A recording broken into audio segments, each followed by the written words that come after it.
اور ان کی اور کیا ایفرٹس ہیں، وہ گوجرانوالہ کے لیے، پاکستان کے لیے کیا کچھ کرنا چاہتے ہیں.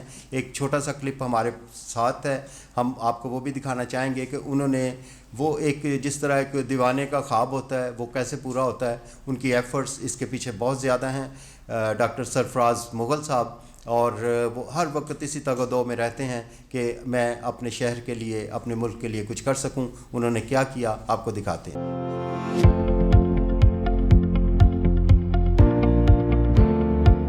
Welcome to the Al Shifa Future Hospital, Gujranwala, a place where you can wrap all your worries and get the best out of yourself.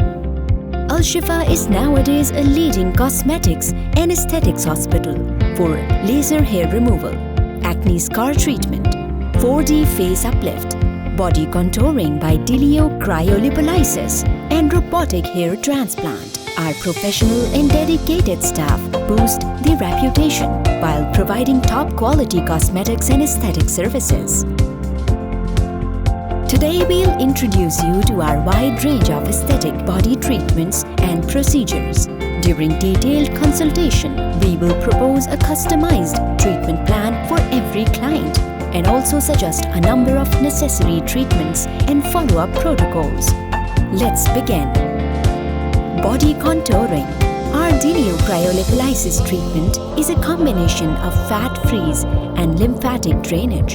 Al Shifa Future Hospital, Gujranwala is providing the first non-invasive cryolipolysis along with diode laser for body contouring, which effectively removes the fat tissues, reduces cellulite and tightens skin without any side effects. This treatment is ideal for people with excessive fat deposits on certain body parts, like the abdomen, bra folds, love handles, thighs, knees, and chin. You will find satisfactory results after 8 to 10 weeks. Laser hair removal. Imagine the freedom of never having to shave again. Remove the unwanted body and facial hair. Pain-free procedure. Laser hair removal for all skin and hair types. Say goodbye to waxing, threading, and razors that damage your skin texture and color. Photona is a world-leading aesthetic brand for laser hair removal, which provides state-of-the-art treatment settings that almost reduce every type of unwanted hair. With Photona, you can have full body laser hair removal within 30 to 35 minutes. A popular treatment for patients of any age, but most commonly for the people between the ages of 15 to 60 years. When a client arrives at our clinic asking about laser hair removal, first we examine skin and hair type to determine whether the client is suitable for it or not. In general, multiple sessions are required according to skin and hair type. Beard line. It is better to have it one time rather than lifetime threading. With Photona laser hair removal, now you can enjoy almost permanent beard line. Acne scar removal. There are multiple options to get rid of the scars, just like Photona laser, Dermapen 4 and fillers. Alma Hydra Facial. We are using Alma Hybrid Premium device, the only hydrofacial device which can perform dermabrasion with facial rejuvenation to remove dead skin. Alma Hybrid enables you to determine every aspect of the treatment for a completely new, never seen before concept in skin rejuvenation. We have different type of facials according to your need and requirements. Anti-aging, anti-wrinkles for the small age-related lines, anti-acne for skin clearance and glow, anti-pollution, PRGF, Palliated Rich Growth Factor. PRGF is the latest, well-recognized worldwide treatment for hair fall, hair regrowth, skin rejuvenation, dark circles, vampire facial, vampire breast lift. During this procedure, we took a few milliliters of client's blood and extract growth factors with the help of an innovative European machine, BDI, and inject the growth factors into the affected area.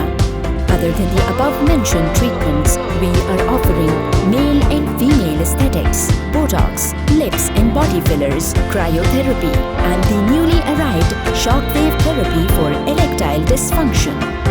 Al Shifa Future Hospital. We offer more than your imaginations. بہت شکریہ جی وقار صاحب کا، بہت شکریہ، آپ نے ہمارے مہمانوں کو اتنا ڈیٹیل سے بتایا. میں اپنے مہمانوں سے درخواست کروں گا جو یہاں پہ تشریف رکھتے تھے وہ اپنی نشستوں پہ تشریف لے آئیں. ایک شخصیت کو بلانے کے لیے جا رہا ہوں، نوجوان نسل کے نمائندہ ہیں، فکر اقبال کے حوالے سے ان کی بڑی کام ہے، نہ صرف پاکستان میں، پاکستان سے باہر، اور خوبصورت گفتگو کرتے ہیں، موٹیویشنل سپیکر بھی ہیں. تو تشریف لائیں گے آپ کی بھرپور تعلیم میں طاہر باہو. بسم اللہ الرحمن الرحیم. انتہائی قابل احترام معزز سامعین اکرام، اسٹیج پہ بیٹھے ہوئے آج کے اس پروگرام کے مہمان خصوصی پروفیسر ڈاکٹر اکرم ورک صاحب، سعید احمد تاج صاحب، اقبال رنداوا صاحب، شہزاد لارنس صاحب، فاروق بھٹی صاحب، اور میرے بھائی یاسر عرفات صاحب، عادل صاحب، اور الشفا فیوچر ہاسپٹل کے جتنے بھی یہاں پہ دوست بیٹھے ہیں، السلام علیکم. آج کا چونکہ یہ پروگرام جو ہے یہ قائد اعظم رحمۃ اللہ تعالیٰ علیہ پاکستان اور اقلیتوں کو تینوں کو ڈسکس کرنے کے لیے رکھا گیا. 5 منٹ بات کروں گا، میں اجازت لے لوں گا. معززین بیٹھے ہیں، پروفیسر صاحب تشریف فرما ہیں، ہم ان کی گفتگو سنیں گے. میں اپنی بات کا آغاز علامہ اقبال کے شعر سے کرنا چاہوں گا. نگاہ بلند سخن دل نواز جاں پرسوز، یہی ہے رخت سفر میرے کارواں کے لیے.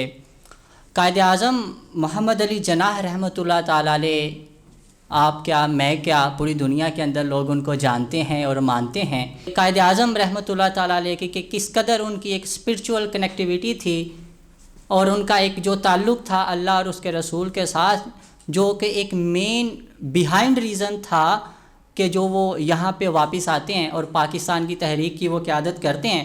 کہ وہ کہتے ہیں کہ میں لنڈن میں I was in my flat, کہ کمرہ ہلتا ہے اور میں اٹھتا ہوں تو میرا جو بیڈ ہے وہ ہلتا ہے، تو سامنے میں دیکھتا ہوں ایک نورانی شخصیت کھڑی ہوتی ہے. تو وہ انگلش میں پوچھتے ہیں ہو آر یو، اور یہ واقعہ انگلش میں ہی کوٹ کیا گیا. پروفیسر سرور شفقت نے جو UCP کے رہے، انہوں نے بھی اس کو کوٹ کیا ایک اخبار کے اندر. وہ لکھتے ہیں کہ قائد اعظم نے جب پوچھا ہو آر یو، آگے سے آنسر ملتا ہے آئی ایم یور پروفٹ محمد. تو قائد اعظم آگے سے کہتے ہیں پیس be upon him my lord. تو آگے سے ایک حکم ملتا ہے قائد اعظم کو.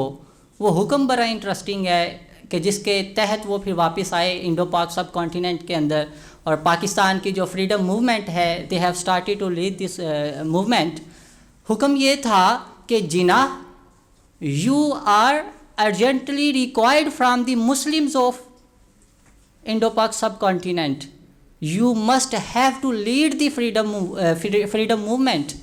اور یہ جب ان کو آرڈر ملتے ہیں آگے، حضور پاک قائد اعظم کو فرماتے ہیں not worry at all, I am with you, you will be successful, don't worry. تو قائد اعظم کہتے ہیں کہ میری زبان سے کوئی اور بات نکلی ہی نہیں، صرف ایک بات نکلی، yes my lord. مولانا شبیر احمد عثمانی بڑا ایک امپورٹنٹ کریکٹر ہے ہسٹری کے اندر. وہ اکثر مخالفت بھی کیا کرتے تھے قائد اعظم کی، لیکن جب ان کا انتقال ہوا جنازہ پڑھانے وہ تشریف لے آئے. ان سے پوچھا گیا آپ تو کسی صحافی نے ہی سوال کیا، یہاں پہ بیٹھے ہیں جرنلسٹ، صحافی نے سوال کیا، آپ تو بڑی تنقید کرتے تھے اور اب آپ ان کا جنازہ پڑھانے آ گئے دھاڑی مونڈے ہوئے شخص کا اس طرح سے، اب وہ آگے سے جواب کیا دے رہے ہیں؟ مولانا شبیر احمد عثمانی صاحب یہ کہتے ہیں کہ مجھے آقا علیہ الصلوۃ والسلام کی زیارت کا شرف نصیب ہوا ریسنٹلی، اور میں نے کیا دیکھا کہ آپ سرکار کا جو دست شفقت ہے وہ محمد علی جناح کے کندھے کے اوپر ہے، اور آپ فرما رہے ہیں کہ یہ محمد علی جناح ہمارا سپاہی ہے. سو یہ معاملہ پیش آتا ہے. تو وہ سب سے پہلے وہاں پہ تشریف لے کے جاتے ہیں اور جنازہ قائد اعظم کا پڑھاتے ہیں. اب ایک اور بات، پیر سید جماعت علی شاہ صاحب رحمۃ اللہ تعالیٰ علیہ، بہت بڑا نام ہے ہمارے اسلاف کے اندر، ہمارے بزرگان دین کی ایک لسٹ کے اندر بڑا نام آتا ہے. اور اس وقت جن لوگوں نے قائد اعظم کو سپورٹ کیا، ان کی آئیڈیالوجی کو سپورٹ کیا، ان کے کام کو اپریشیٹ کیا، ان میں سے پریارٹی پہ یہ نام آتا ہے پیر سید جماعت علی شاہ صاحب کا. اور وہ قائد اعظم سے ابھی ملے بھی نہیں. تو وہ اللہ کا ولی یہ کہتا تھا قائد اعظم کے متعلق کہ قائد اعظم اللہ کا ولی ہے اور ملے بھی نہیں قائد اعظم کو. اور یہ سٹیٹمنٹ ان کے متعلق پیر سید جماعت علی شاہ صاحب کہا کرتے تھے, جو کتابوں میں پڑھنے کو ہمیں ملتا ہے. اور پھر وہی قائد اعظم جب 1940 کے اندر 23 مارچ کو یادگار گریٹر پارک جو ہے وہاں پہ ریزولوشن آف پاکستان کا اجلاس طلب ہوتا ہے, سارے اکٹھے ہوتے ہیں اور وہ ایک کمٹمنٹ کرتے ہیں وہاں پہ کہ اب ہم نے پاکستان لینا ہے, اور پاکستان کی جو قرارداد ہے جس کو ہم قرارداد مقاصد کے نام سے یاد کرتے ہیں وہ پاس ہو جاتی ہے. وہ جلسہ ختم ہونے کے فوری بعد قائد اعظم سیدھا جاتے ہیں علامہ اقبال کے مزار کے اوپر اور وہاں پہ اپنے سیکٹری کا کندھا پکڑ کے کہتے ہیں, غالباً اگر میں غلط نہیں ہوں سیکٹری مکتوب الحسن سید تھا شاید اس کا نام, ان کا نام, تو اسے پکڑ کے کہتے ہیں کہ آج علامہ اقبال کتنے خوش ہوتے کہ اگر وہ یہ دیکھتے کہ میں نے وہ کام کیا جس کا حکم مجھے علامہ اقبال نے دیا. یہ قرارداد پاکستان پیش کرنے کے فوری بعد مزار اقبال پہ جا کے قائد اعظم نے یہ کہا, اور پھر قائد اعظم اپنے آپ کو علامہ اقبال کا سپاہی کہتے تھے. اور پھر ان سے جب پوچھا جاتا تھا کہ آپ کو ریاست ملے یا اقبال ملے, ریاست ملے یا اقبال ملے تو کس کو چوز کریں گے, تو وہ اکثر کہا کرتے تھے میں تو اقبال جیسے بندے کو اہمیت دوں گا, آئی ول چوز اقبال, کہ جو ریاستیں کھڑی کر سکتے ہیں, ریاستیں بنا سکتے ہیں. اور پھر اسی اقبال نے کہا جو 1938 کے اندر انتقال کر جاتے ہیں کہ جی وہ تو پاکستان بننے سے پہلے ہی انتقال کر گئے, تو پاکستان بنانے میں کنٹریبیوشن, وہ ایک شعر کافی تھا, عشق و فریاد لازم تھی سو وہ تو ہو چکی, اب ذرا دل تھام کر اس فریاد کی تاثیر دیکھ. اب اس فریاد کی تاثیر کیا تھی جو اقبال نے کی, دیٹ واز پاکستان. تو ایک بات ہے جس سے مجھے پراؤڈ فیل ہوتا ہے, وہ یہی ہے کہ دنیا میں صرف ایک ملک ہے اور وہ پاکستان ہے جس کی آئیڈیالوجی کلمہ طیبہ لا الہ الا اللہ محمد رسول اللہ صلی اللہ علیہ وسلم ہے. There is no other state in the world. بہت شکریہ جناب طاہر باہو صاحب, بہت کچھ کہا, انہوں نے بہت کچھ کہنا بھی چاہ رہے تھے, وقت کی کمی اور اس وجہ سے بہت سی باتیں ان کی سننے سے ہم رہ گئے. گوجرانوالہ کا ایک بہت بڑا نام, اسکالر ہیں, پروفیسر ہیں, بچوں کو تعلیم بھی وہی دیتے ہیں جو کہ اسلام کے مطابق ہو اور جو قائد اعظم کے فرمودات اور علامہ اقبال کی جو شاعری ہے اس کے حوالے سے بہت بڑا نام ہے. تشریف لائیں گے پروفیسر عرفان اشرف صاحب. بسم اللہ الرحمن الرحیم. اگر لائٹ آف کر دیں گے, میں نے سوچا تو بہت کچھ تھا کہ آج آپ کی ملاقات قائد اعظم سے کرواؤں, اور قائد اعظم جو 25 دسمبر کو پیدا ہوئے, لیکن یہاں بیٹھے بیٹھے خیال آیا کہ میں آج آپ کی ملاقات آج کے قائد اعظم سے کرواتا ہوں اور آپ کی ملاقات آج کے پاکستان سے کرواتا ہوں. 25 دسمبر وہ دن تھا کہ کتنی ماؤں کے ہونٹوں سے اٹھتا دھواں جب دیا بن گیا, خود ہی روشنی اکٹھی ہوئی اور ایک دیا بن گیا. کو بکو روشنی پھیلتی ہی گئی بے ثمر, جس قدر تھے شجر سب کے سب باثمر ہو گئے. اور 25 دسمبر وہ دن تھا کہ جب حضرت قائد اعظم محمد علی جناح نے آنکھ کھولی اور عظیم انسان روز بروز پیدا نہیں ہوتے, مادر گیتی ان کو روز بروز جنم نہیں دیتی, زندگی دیر و حرم کا طواف کرتی ہے, انسانیت پلکیں بچھائے ان کی راہ تکتی ہے. تب کہیں جا کر کوئی ایسا شخص وجود میں آتا ہے جو نہ صرف عظمت کے معیار پر پورا اترتا ہے بلکہ خود اس کو دیکھ کر عظمت کا معیار مقرر کیا جاتا ہے. اور انہی کے بارے میں حضرت اقبال نے کہا تھا کہ ہزاروں سال نرگس اپنی بے نوری پہ روتی ہے, اور بڑی مشکل سے ہوتا ہے چمن میں دیدہ ور پیدا, اور کہتا ہے زمانے سے یہ درویش جواں مرد, جاتا ہے بندہ حق جدھر تو بھی ادھر جا, ہنگامے ہیں میرے تیری طاقت سے زیادہ, بچتا ہوا بنگاہ کلندر سے گزر جا, میں کشتی و ملاح کا محتاج نہ ہوں گا, چڑھتا ہوا دریا ہے گر تو اتر جا, توڑا نہیں جادو میری تکبیر نے تیرا, ہے تجھ میں مکر جانے کی ہمت گر تو مکر جا, مہرو مہو انجم کا محاسب ہے کلندر, ایام کا مرکب نہیں راکب ہے کلندر. اور وہی کلندر جو کبھی حضرت اقبال نے کلندر کی پہچان کرواتے ہوئے بتایا اور کبھی مرد مومن کا نام لے کر آپ کے سامنے آشکار کیا, اور پھر قائد اعظم کے روپ میں وہ مرد کلندر 1934 میں جب پاکستان پہنچتا ہے اور پاکستان میں مولانا شبلی نعمانی رحمۃ اللہ علیہ سے ملاقات ہوتی ہے, تو مولانا پوچھتے ہیں آپ کو اقبال نے بلایا ہے, آپ کو لیاقت علی خان نے بلایا ہے, یا آپ کس مقصد کے لیے یہاں آئے ہیں؟ انہوں نے کہا کہ ایک راز ہے, اگر تم راز رکھو تو, اور جب میں دنیا سے رخصت ہو جاؤں تو اس راز کو بے شک آشکار کر دینا. اور وہ راز یہ تھا کہ رات کا سناٹا تھا, تاریکی تھی, زلزلے کی گڑگڑاہٹ آئی. حضرت قائد اعظم محمد علی جناح انگلستان میں اپنے کمرے میں اٹھ بیٹھے. آپ نے باہر دیکھا کوئی نہیں تھا, پھر آ کر لیٹ گئے. اور پھر حضرت قائد اعظم محمد علی جناح جو اس وقت تک صرف محمد علی جناح تھے, ان کو ایک شخصیت نظر آتی ہے اور وہ شخصیت ان سے مخاطب ہوتی ہے. حضرت قائد اعظم پوچھتے ہیں کہ آپ کون ہیں؟ اور وہ شخصیت جواب دیتی ہے میں تمہارا رسول محمد صلی اللہ علیہ وآلہ وسلم ہوں. اور پھر آرڈر کرتے ہیں کہ ہندوستان کے مسلمانوں کی تقدیر بدلنے کے لیے واپس جاؤ اور ان کی تقدیر بدل ڈالو. یہ قائد اعظم تھے. اور آج کے قائد اعظم سے میں آپ کی ملاقات کروا دیتا ہوں کہ گولی چلی تھی, بڑے زور کا دھماکہ ہوا تھا, کان پڑی آواز سنائی نہیں دیتی تھی, چیخو پکار تھی, آہو بکا تھی, لوگ مر رہے تھے, موت کا ناچ جاری تھا. وہیں ایک دبلا پتلا شخص جس نے جناح کیپ پہن رکھی تھی, جس کی عمر 70 سال تھی, وہ بڑے غور سے لوگوں کو دیکھ رہا تھا. وہ پہچان رہا تھا گولیاں چلانے والے اور میرے ملک کو تنزلی کی منزلوں تک پہنچانے والے کون ہیں. ذرا سا آگے پہنچتے ہیں. حضرت قائد تو ان کی ملاقات استاد سے ہوتی ہے, وہ استاد جس نے قوم کی تربیت کرنی تھی, وہ استاد جس نے قوم کو زمین کی پستیوں سے اٹھا کر آسمان کی بلندیوں تک لے جانا تھا. وہ استاد, اس نے قوم کو شاید پتہ نہیں کیوں اس کو تنزلی کی طرف دھکیل دیا. تھوڑا آگے چلتے ہیں. اقبال کی قائد کی ملاقات جرنیل سے ہوتی ہے, جرنل سے ہوتی ہے.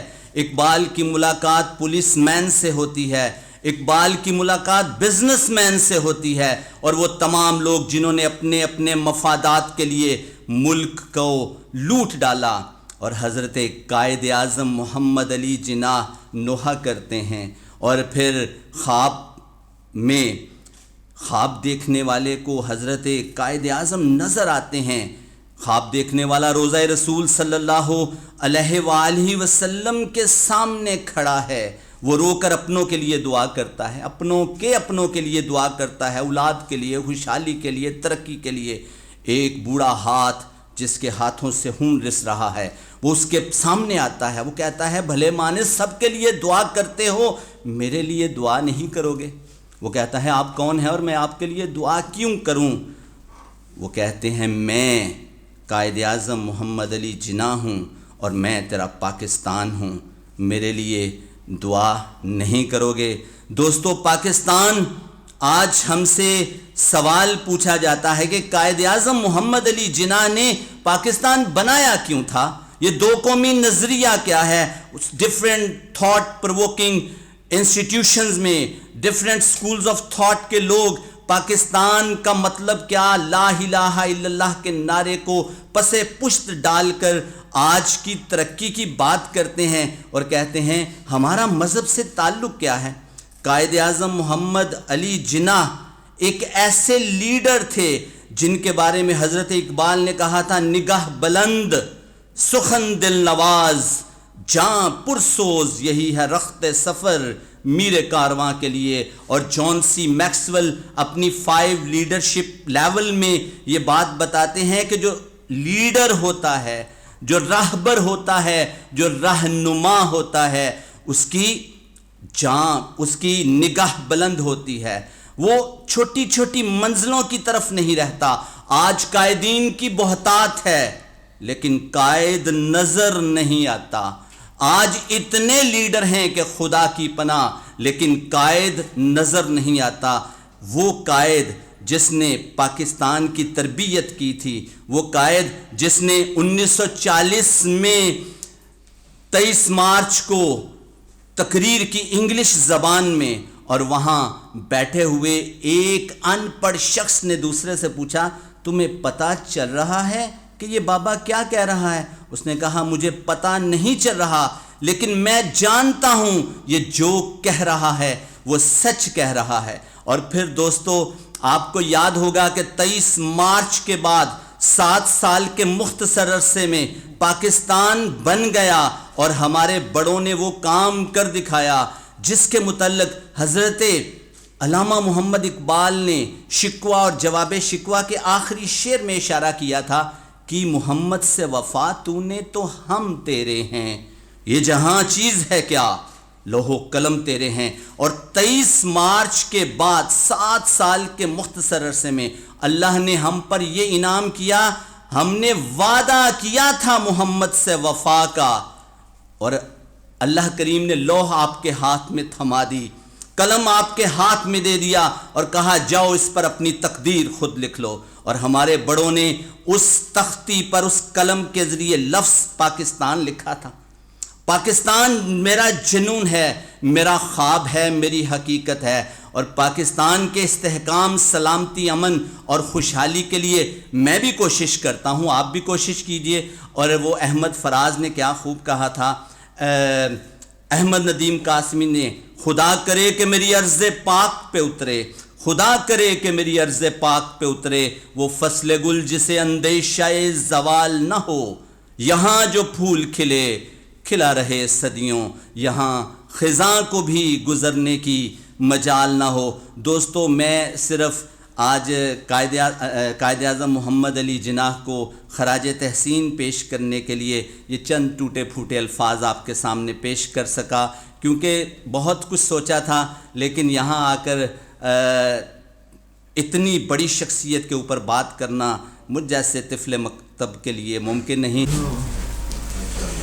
بہت شکریہ جناب پروفیسر عرفان اشرف صاحب, بڑے خوبصورت انداز میں آپ سے مخاطب تھے. میں اگلی شخصیت جو یہاں پہ جن کو بلانے کے لیے جا رہا ہوں, آپ ہیں ماہر تعلیم ہیں, گوجرانوالہ میں تعلیم کے حوالے سے ان کا بڑا نام ہے. تشریف لائیں گے جناب ڈاکٹر فاروق بھٹی صاحب. بسم اللہ الرحمن الرحیم. آج کا جو پروگرام ہے, میں سب سے پہلے مبارکباد پیش کرتا ہوں اس ہاسپٹل کی انتظامیہ کو. یہ بڑی انٹلیکچوئل تھنکنگ کے مالک ہوتے ہیں جو ایسی محفلیں سجاتے ہیں جو اپنے قائد کو یاد رکھتے ہیں. تو میں سمجھتا ہوں آج کا جو پروگرام ہے, جو مجھے سمجھ آئی ہے کہ یہ معاشرے میں امن کیسے پھیلایا جائے. قائد کا بھی یہی فرمان تھا, قائد اعظم, پاکستان اور اقلیتیں. اس میں میسج یہی ہے کہ معاشرے میں رہتے ہوئے ہم نے امن کی فضا کیسے برقرار رکھنی ہے. اللہ کریم نے قرآن پاک میں ارشاد فرمایا, اللہ کے جو نیک بندے ہیں وہ زمین پہ نرم چال چلتے ہیں, اگر جاہل ان کے منہ لگے تو ان سے الجھتے نہیں ہیں, بلکہ ان کو سلام کر کے گزر جاتے ہیں.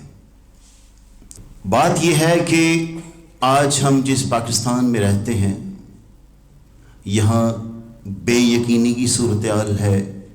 کہیں بلاسٹ ہو رہا ہے, کہیں پہ دھماکے چل رہے ہیں, کہیں پہ بہت کچھ ہو رہا ہے. آیا پاکستان اس لیے بنا تھا؟ آپ یقین کریں کہ اگر ہم اسلام کی ہسٹری کو دیکھیں تو نبی پاک صلی اللہ علیہ وسلم نے پوری زندگی اسلام کی ابیاری کی. مجھے کہیں بتا دیں کہ آپ نے کوئی سخت لفظ استعمال کیا ہو. اور صرف اسلام ہمارے تک پہنچا ہے اخلاق کے ذریعے، اور آپ کی پوری زندگی اخلاق کا نمونہ تھی.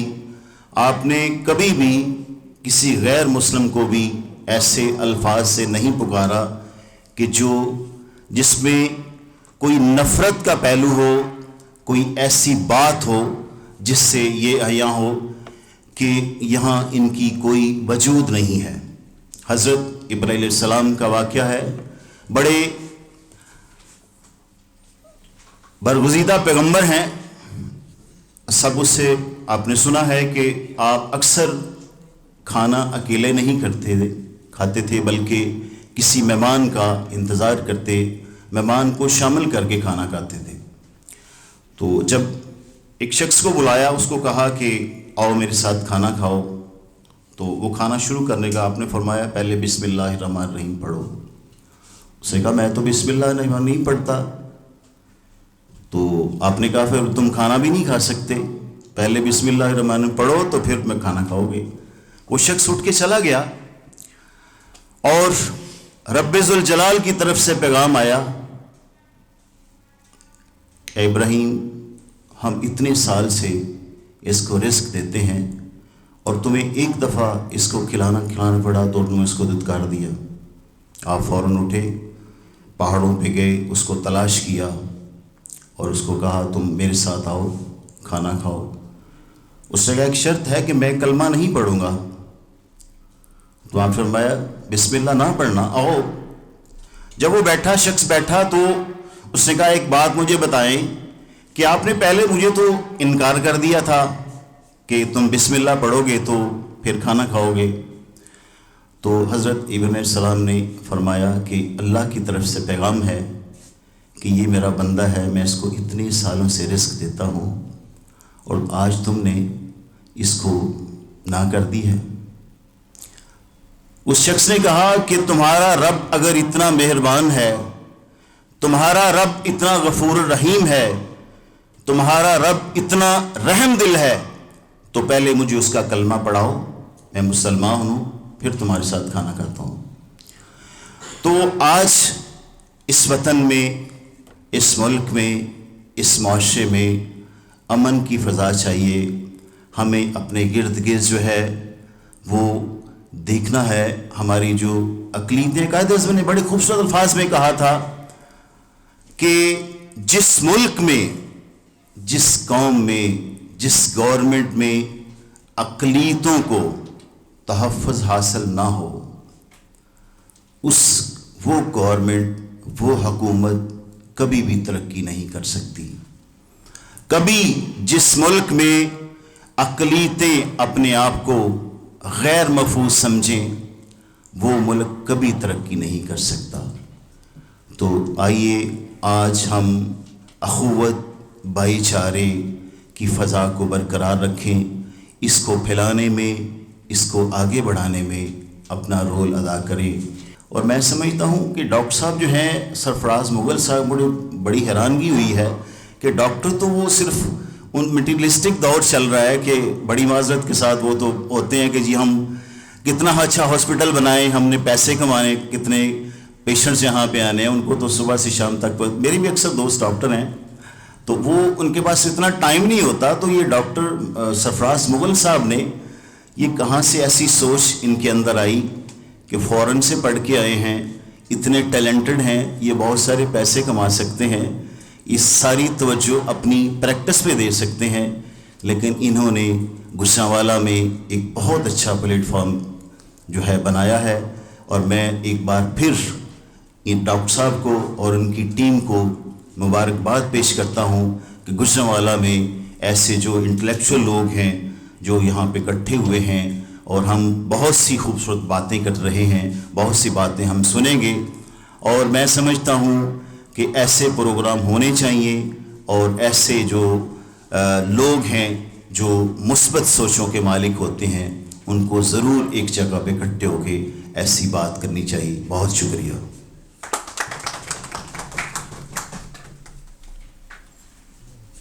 بہت شکریہ جناب. ڈاکٹر فاروق بھٹی صاحب آپ سے مخاطب تھے، قائد اعظم پاکستان اور اقلیتیں. قابل احترام مہمان گرامی، اگلے مہمان کو بلانے سے پہلے میں جب دیکھتا ہوں سوچتا ہوں کہ وہ نوجوانوں کی نمائندگی کرتے ہیں اور ان کے اندر سے جو باتیں نکلتی ہیں وہ سب پہ اثر کرتی ہیں، تو مجھے علامہ اقبال کا وہ شعر یاد آتا ہے کہ شاید ایسے ہی نوجوانوں کے لیے اقبال نے یہ کہا تھا کہ نہیں ہے نا امید اقبال اپنی کشت ویراں سے، ذرا نم ہو تو یہ مٹی بڑی زرخیز ہے ساقی. میں یہاں ان کو بلاؤں گا، آپ سے گفتگو کریں گے. بڑے خوبصورت انداز ہے ان کا، اور ان کی باتیں جو ہیں وہ کانوں سے سرایت کرتی ہیں، دل میں اترتی ہیں، پھر پریکٹیکلی کسی کا کچھ کرنے کو جی چاہتا ہے. آپ کی بھرپور تعلیم میں تشریف لائیں گے موٹیویشنل اسپیکر ہیں جناب یاسر عرفات صاحب.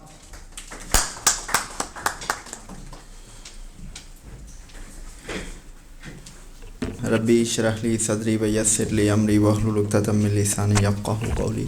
السلام علیکم. جب آپ کا تعارف کروایا جاتا ہے تو الفاظ کے جادو سے آپ کے تعارف میں اتنی ایگزیجریشن ہو جاتی ہے کہ ایک اسپیکر کے اوپر بہت پریشر بلٹ اپ ہو جاتا ہے کہ اب وہ ایسی کیا بات کرے کہ واقعی ہی جو اس کا تعارف کروایا گیا وہ جسٹیفائی ہو سکے.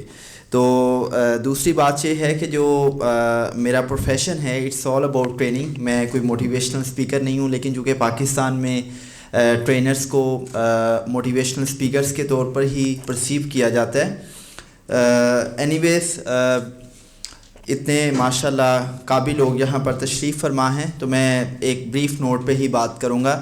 I was in 8th class, تو میری نظر سے محمد علی جناح کا ایک قول گزرا کہ کردار، محنت، جرت اور مستقل مزاجی وہ عناصر ہیں جو کسی بھی ناممکن چیز کو ممکن بنا دیتے ہیں، اور ناکامی وہ لفظ ہے جسے میں جانتا تک نہیں.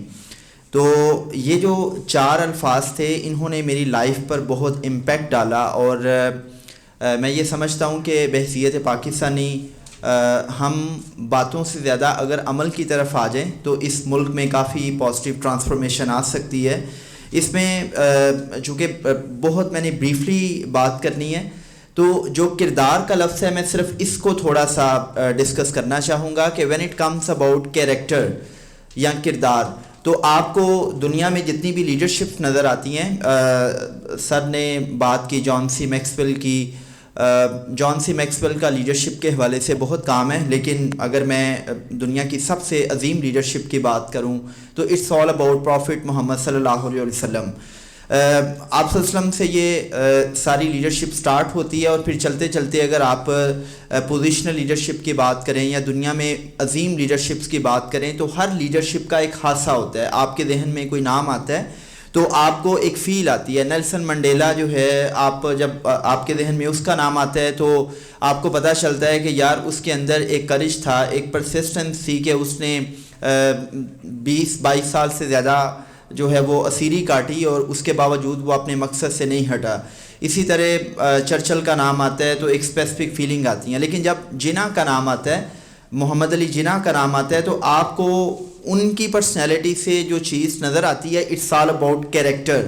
اور کیریکٹر کا جب ورڈ ہمارے ذہن میں آتا ہے تو کیریکٹر کا مطلب یہ ہے کہ آپ کی انٹیگریٹی ساؤنڈ ہو. اب انٹیگریٹی کیا ہے کہ جب آپ کے قول اور فعل میں تضاد نہ ہو. انٹیگریٹی یہ ہے کہ آپ اپنی چوائسز میں پاکیزہ ہو جائیں. آئی مین کہ رب کی ذات نے اگر آپ کو کوئی اتھارٹی دی ہے، آپ کمشنر ہیں، ڈی سی ہیں، آپ ایس ایچ او ہیں، آپ سی ای او ہیں، آپ کسی ادارے کی چیئرمین شپ کو ہیڈ کر رہے ہیں، تو جو بھی اللہ نے آپ کو مقام دیا ہے آپ اس مقام میں رہتے ہوئے اپنی اتھارٹی کا درست استعمال کریں، اور آپ کی جو انٹینشنس ہیں اس میں پاکیزگی آ جائے، آپ کی جو انٹینشنس ہیں وہ پیوریفائی ہو جائیں. تو اس چیز کو ہم کہتے ہیں کردار. اب یہ جو کردار ہے یہ صرف لیڈرشپ کے ساتھ نہیں نہ تھی، یہ کردار ہر پاکستانی پہ ہے. اب ہر پاکستانی پہ کیسے ہے کہ ہم محمد علی جناح کے حوالے سے جتنی مرضی تقریریں کر دیں, ہم ان کے جتنے مرضی اقوال پڑھ دیں, ہم ان کو جتنا مرضی ٹریبیوٹ پیش کر دیں, تو میرے خیال سے کسی بھی شخصیت کو ٹریبیوٹ پیش کرنے کا بہترین طریقہ یہی ہے کہ ہر پاکستانی با کردار بن جائے. با کردار کیسے بنے کہ وہ اپنی چوائسز میں پاکیزہ ہو جائے, وہ اپنے قول اور فعل میں تضاد کو چھوڑ دے. جو چیز آپ اپنے حکمرانوں سے ایکسپیکٹ کرتے ہیں وہ چیزیں آپ اپنی ذات میں لے آئیں. آپ چاہتے ہیں کہ آپ کے حکمران سچے ہوں, ایمانتدار ہوں, دیانتدار ہوں, پریکٹیکل ہوں, تو آپ یہ ساری کی ساری ٹریٹس اپنی ذات میں لے آئیں. تو اس چیز کو ہم کہتے ہیں کردار. تو کردار جو ہے وہ ہر پاکستانی کو اپنے اندر ڈیولپ کرنا ہے. اب دوسری بات میں اقلیتوں کے حوالے سے کروں گا, چونکہ اس میں کہیں نہ کہیں اقلیتوں کا بھی, مائنورٹیز کا بھی ذکر ہے. تو یہ تو بڑی آبویس سی بات ہے کہ الحمدللہ پاکستان میں when it comes about minorities تو آپ کو ججز, جوڈیشری میں, سول سروس میں, ملٹری میں بڑے بڑے نام نظر آتے ہیں کہ جو پاکستان کے لیے کنٹریبیوٹ کر رہے ہیں. لیکن میں آپ سب بھائیوں سے اس پلیٹ فارم کے فورم سے یہ ریکویسٹ کروں گا کہ آپ نے دیکھا ہے کہ پاکستان میں جو کوئی بھی ادارہ ہے اس میں آپ کو ایک کلاس نظر آتی ہے کہ جو شہر کی صفائی ستھرائی میں, کلینلینس میں, خوبصورتی میں ویلیو ایڈ کرتی ہے. لیکن میں نے یہ دیکھا ہے کہ کسی بھی سرکاری ادارے میں چلے جائیں, کارپوریٹ سیکٹر میں چلے جائیں, کہ وہ کلاس کے جو ہمارے شہروں کو, گلیوں کو, بازاروں کو صاف ستھرا رکھتی ہے, مینٹین رکھتی ہے, ہمارے دل میں ان کے لیے رتی برابر بھی عزت نہیں ہے, رسپیکٹ نہیں ہے. ہم کسی کو رسپیکٹ دیتے ہیں تو اس کی پوزیشن کی وجہ سے دیتے ہیں. تو یہ سب سے بڑی منافقت ہوتی ہے کہ بھئی آپ کسی کمشنر سے, ڈی سی سے, آپ کسی ڈی اے جی سے مل رہے ہیں تو اس کے لیے تو آپ کھڑے ہو جائیں گے, اس کو تو آپ سلام لیں گے اور اس کے ساتھ بڑے فخر سے آپ تصویر لے کے اس کو سوشل میڈیا پہ بھی لگا دیں گے کہ ہاں میری یہ commissioner, D C, D I G سے, آئی جی سے میٹنگ ہوئی ہے. لیکن ہمیں یہ بڑا برا لگتا ہے, یہ ہماری ایگو وہاں پر جاگ جاتی ہے کہ اگر آپ کسی ادارے کو ہیڈ کر رہے ہیں اور آپ کا سویپر کوئی صفائی کر رہا ہے, وہ موب لگا رہا ہے, تو آپ اس کو گریٹنگز کر دیں, آپ اس کو السلام علیکم کہہ دیں, اس کا حال پوچھ لیں.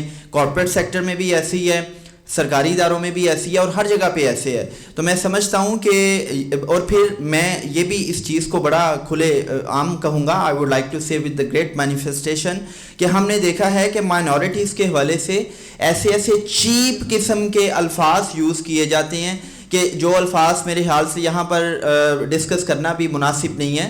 تو ایک تو ہمیں یہ جو الفاظ کے چناؤ کے حوالے سے بحیثیت مجموعی قوم اپنا رویہ بدلنے کی ضرورت ہے, اور دوسرا یہ جو سوشل کلاس ڈفرینس ہے یہ ہمارا اپنا پیدا کیا ہوا ہے. یہ رب کی ذات نے کام بانٹے ہیں. ایک انسان وہ ہے جو سویپر ہے, ایک انسان وہ ہے جو مائنورٹی میں ہونے کے باوجود جو ہے وہ پاکستان میں جوڈیشری کے بڑے عہدوں پہ جاتا ہے, وہ ملٹری کے بڑے عہدوں پہ جاتا ہے. تو یہ جو رسپیکٹ کا ایلیمنٹ ہے یہ ہمیں لے کے آنا ہے. کوئی چوکی دار ہے, کوئی مالی ہے, کوئی سویپر ہے, ہم نے اس کو بھی رسپیکٹ دینی ہے.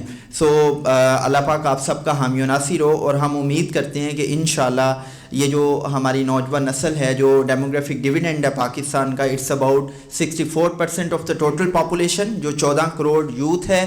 ہم اس یوتھ سے بہت ایکسپیکٹیشنس لگائے ہوئے ہیں, اور یہ یوتھ جب با کردار بنے گی تو بحیثیت قوم انشاءاللہ ہم ایک با کردار قوم کے طور پہ سامنے آئیں گے. چونکہ جو تبدیلی ہے وہ کبھی بھی اوپر سے نہیں آتی. جو تبدیلی کی جو نئی پیراڈائمس ہیں, اٹس آل اباؤٹ کہ تبدیلی نیچے سے اوپر جاتی ہے. اٹس ناٹ لائک کہ ٹرکل ڈاؤن افیکٹ آتا ہے. جب ہر پاکستانی اپنے آپ کو با کردار بنائے گا تو انشاءاللہ حکمران بھی با کردار ہوں گے, اور یہ ملک کی تقدیر بھی بدلے گی. آپ سب زندہ باد, اور پاکستان ہمیشہ سے پائندہ باد. Thank you.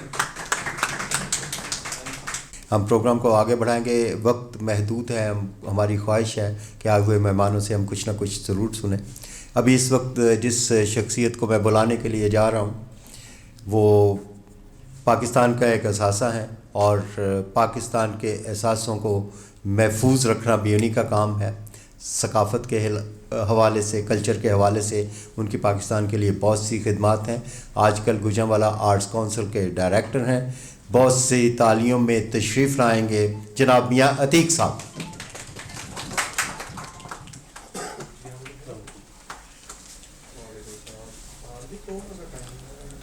اعوذ باللہ من الشیطان الرجیم, بسم اللہ الرحمن الرحیم. ڈائریکٹر تھا, اب میں لاہور میں ڈائریکٹر ہوں آرٹس کونسل کا. گوجرانوالہ سے میں جا چکا ہوں, لیکن یہ میری سرزمین ہے. اور مجھے اس سے بڑا پیار ہے. بڑا انٹرسٹنگ سا موضوع مجھے لگا تھا تو میں نے اس لیے عمران مغل صاحب نے مجھے کہا میں آ گیا.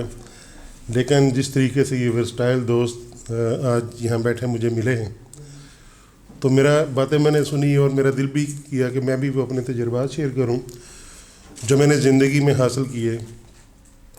ہوں تو میں آرکیالوجسٹ، باہر سارے قدیمہ ہوں، میوزیم بناتا ہوں آرٹس کونسل یا ایک ثقافت کے اوپر. یہ میری یعنی کہ کوئی 31 سال ہو گئے مجھے اس سفر میں. جماعت اسلامی سے جو مجھے یاد آیا کہ جو اسٹیج پہ کھڑے ہونے کی میری تربیت ہے یا بات کرنے کا انداز ہے اسلامی جمعیت طلباء سے.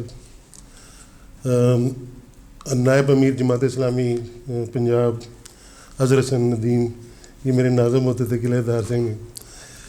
لیکن جو کہ طالب علم ہوتے ہیں نا تو ایک بڑا شوق ہوتا ہے کہ جی وہ بلیک ایگلز بھی تھی تنظیم، اس میں بھی رہے، پی ایس ایف میں بھی رہے، اے ٹی آئی میں بھی رہے.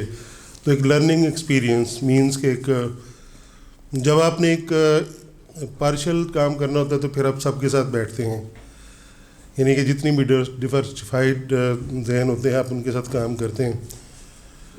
2-3 تجربات میں ضرور شیئر کرنا آج کے حوالے سے چاہوں گا، خاص کر کے تاج صاحب سے، رنداوا صاحب سے اور باقی دوستوں سے بھی. کہ پہلی بات تو یہ ہے کہ جب اقلیت کی ہم بات کرتے ہیں تو میں ہسٹری کے ہمارے ایک پروفیسر تھے تو وہ کہتے تھے کہ جی اسپینگلر کی ایک تھیوری تھی کریٹو مائنورٹی، تخلیقی اقلیت. تو اب بہت سارے لوگوں میں ایک تھوڑے ڈفرینٹ دوسرے ملک کے ہوں گے، افریقہ کے، تو آپ کہیں گے یہ اقلیت ہے. جب ہم مذہب کے بارے سے بات کریں تو ہمیں مذہبی اقلیت کہنا میرے خیال میں ہمارے لیے پھر مناسب ہوگا. اچھا، کیونکہ اقلیت کا مطلب یہ ہے کہ جن کی تعداد کم ہوتی ہے وہ اسی کو کہتے ہیں نا اقلیت، یہ تھوڑی تعداد میں ہے. تو اب میں پہلے قائد اعظم کی بات کرتا ہوں. میں میوزیم 14-15 میوزیم پاکستان میں بنائے. تو شوق کیسے پیدا ہوا؟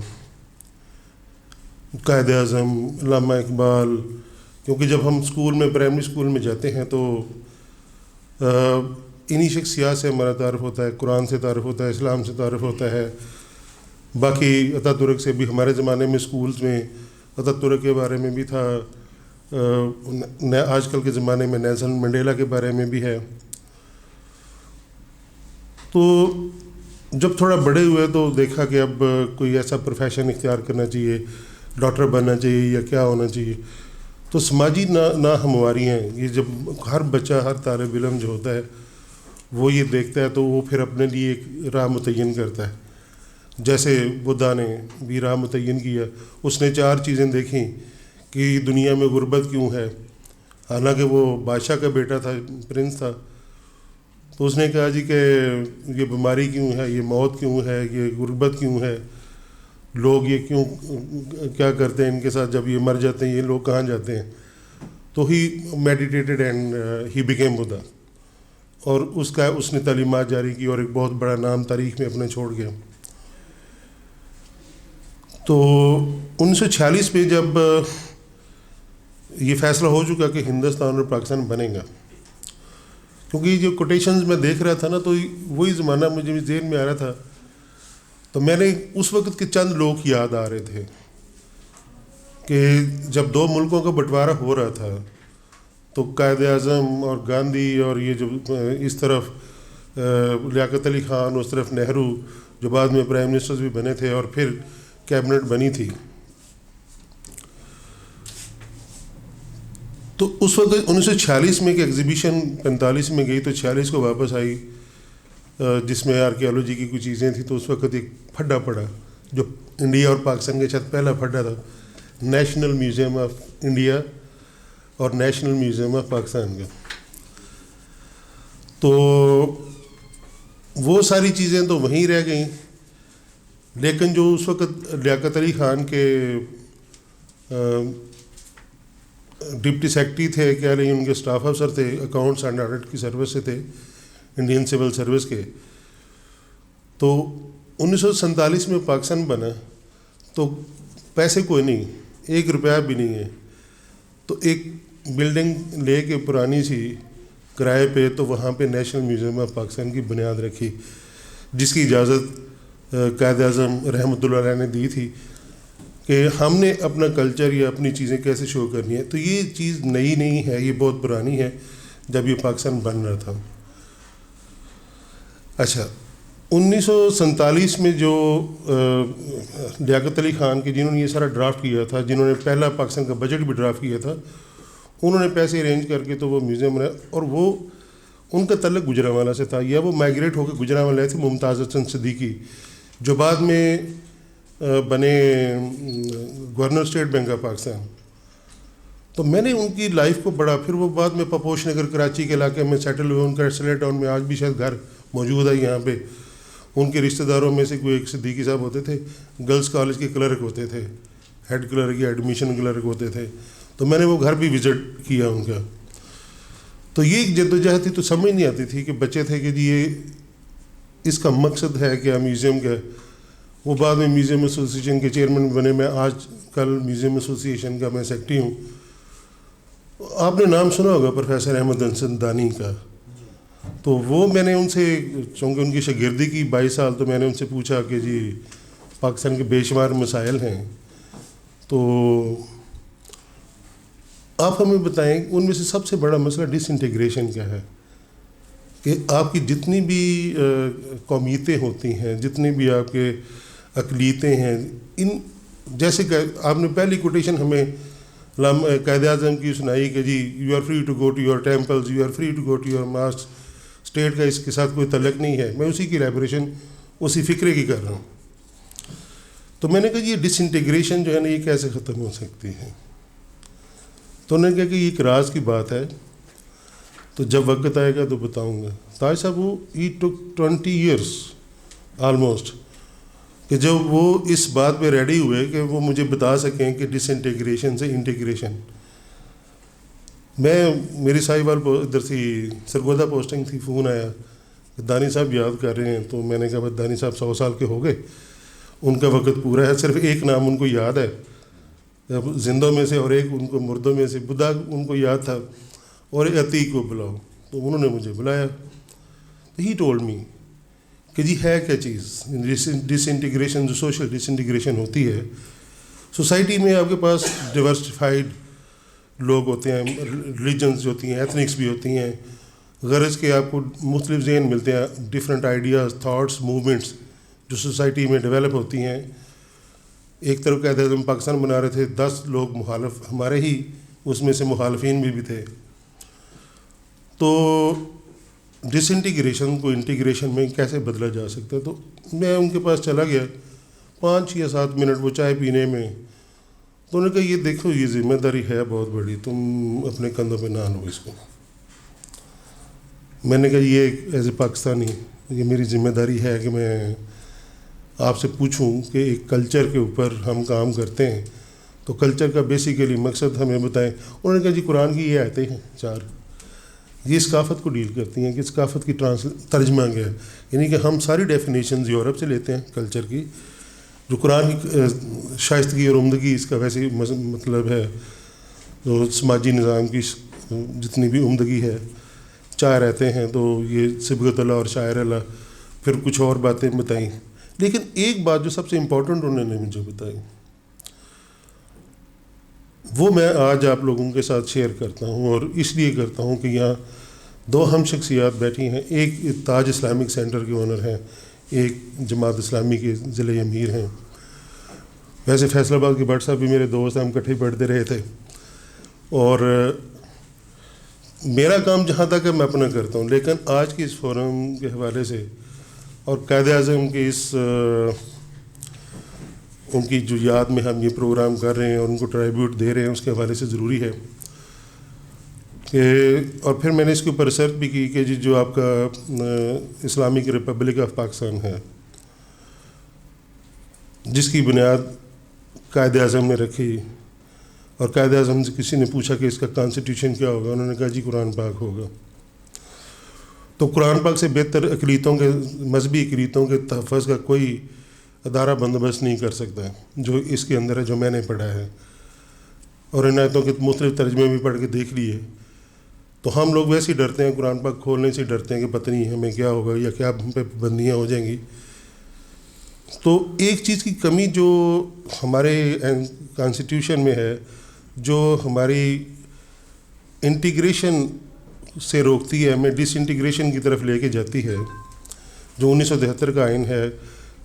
اس سے پہلے اگر آپ جائیں، جو اس سے پہلے کانسٹیٹیوشن تھی یا قرارداد پاکستان تھی یا قرارداد لاہور تھی، اس پوری کانسٹیٹیوشنل ہسٹری میں جس چیز کی کمی نظر آئی وہ یہ تھی کہ جی جو کسی بھی اسلامک کنٹری کا جو پہلا پرنسپل ہے وہ اس کا کیلنڈر ہوتا ہے، اور پاکستان کے لیے یا جس کو ملت ہم کہتے ہیں یا سعودی عرب کہتے ہیں، باقی اسلامک کنٹریز کے لیے یہ جو ڈس انٹیگریشن ہوئی تھی سلطنت عثمانیہ کے خاتمے کے بعد، کہ ہمیں لیونر کیلنڈر سے ہٹا کر ہمیں شمسی کیلنڈر کی طرف لے کے جایا گیا.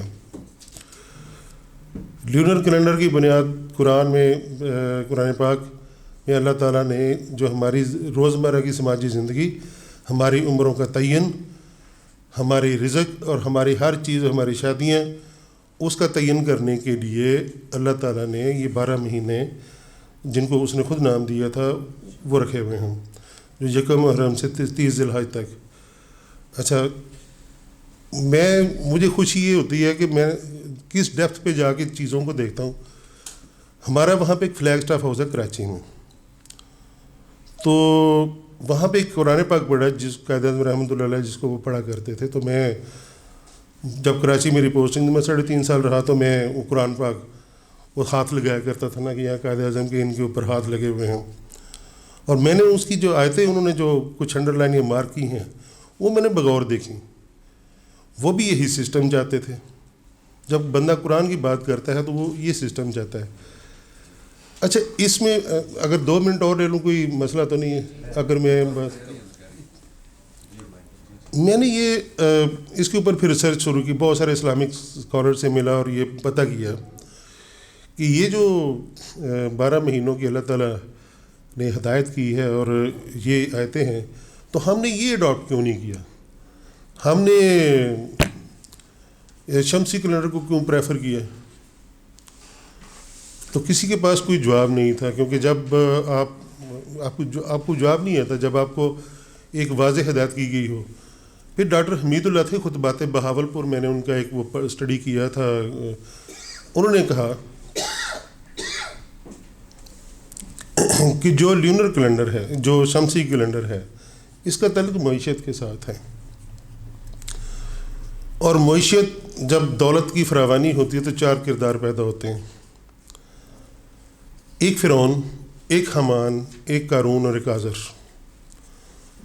اور جب ہم فالو کرتے ہیں لونر کیلنڈر کو تو 4 کردار پیدا ہوتے ہیں، یعنی کہ جو ہر انسان میں وہ کریکٹرس ڈیولپ ہوتے ہیں. جیسے ہمارے ایک دوست نے کریکٹر ڈیولپمنٹ کی بات کی تھی، تو اس میں اولیاء کے وصف، انبیاء کے وصف، صالحین کے وصف، مومنین کے وصف اس بندے کے اندر وہ ڈیولپ ہوتے ہیں. آپ نیٹ پہ جائیں گے نا تو آپ یہ لونر کیلنڈر دیکھیں نا، آپ کے جو پاگل خانوں کے علاج کرتے تھے انگریزوں نے ان کے نام لیونیٹک سینٹرز رکھے ہوئے تھے، یعنی کہ ہر چیز کو بگاڑا گیا تھا. تو جب ہم اس ترتیب میں واپس آئیں گے تو یقینی طور پر یہ چیزیں جو ڈس انٹیگریشن ایلیمنٹ ہیں سوسائٹی کے، یہ آپ کو، اور یہی ہماری اصل ثقافت ہے، سبقت اللہ اور شاعر اللہ. یہ کیلنڈر جو ہے نا، یہ دنیا جس دن بگ بین ہوا تھا نا، یہ اس دن اللہ تعالیٰ نے ڈیولپ کی. جتنی بھی پرانی سویلائزیشنز ہیں 100 and 1000 ایئرز بیک، ان میں سے جب ہم ان کا انالیسز ہے نا آرکیولوجسٹ کرتے ہیں کہ یہ اچھے لوگ تھے یا برے لوگ تھے، تو ایک انالیسس کے لیے ہم پیمانہ بناتے ہیں نا. تو جن کے کیلنڈر ہمیں مون کیلنڈر ملتے ہیں، ہم سمجھتے ہیں کہ یہ یہاں پہ کوئی نبی اللہ کے آئے ہوں گے اور انہوں نے ان کو یہ تربیت دی ہوگی ان کی. تو پاکستان میں اس وقت جس چیز کی ضرورت ہے، جس کو ہم اخوت، بھائی چارہ، رواداری یا اس قسم کے جتنے بھی اچھے الفاظ ہیں، یہ کہنے کی حد تک تو ہم سارے جانتے ہیں، مگر سوسائٹی میں ہم لوگ کرنا بھی چاہتے ہیں. یہ نہیں ہے، ہمارے ملک کے سارے لوگ بہت اچھے ہیں، ہر کمیونٹی کے، ہر چیز کے، ہر اقلیت کے،